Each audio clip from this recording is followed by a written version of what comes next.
আসসালামু আলাইকুম। আপনাদের আজকে একটি মালটা বাগানে নিয়ে এসেছি। আপনারা দেখতে পাচ্ছেন আমার পাশে ফলন্ত মালটা গাছ, অসংখ্য মালটা ধরেছে এবং মালটার যদি সাইজ দেখেন চমৎকার। আমাদের বিদেশি মালটাগুলোর চেয়েও আমাদের দেশে যে মালটার ফলন এটি কোনো অংশেই কম নয় কিন্তু।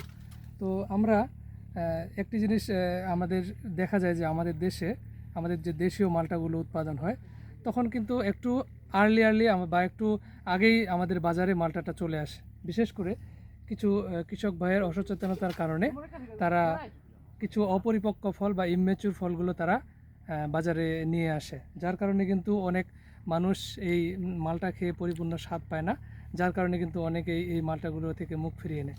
তো আমার যেটি আহ্বান থাকবে, যারা কৃষক ভাইরা আছেন এই মালটা হারভেস্ট করার আগে দেখবেন যে মালটার রং, এই সবুজ মালটার রং যখন গাঢ় সবুজ থেকে একটু হালকা সবুজের দিকে আসবে, অথবা এদের এই যে গোড়ার দিকে একটু কুচকানো একটা ভাব থাকে, ওই ভাবটা যখন একটু কমে যাবে, যখন এর শরীরটাও একটু মসৃণ হবে, তখন বুঝবেন যে এই মালটাটা পরিপূর্ণ হয়েছে বা ম্যাচিউরড হয়েছে।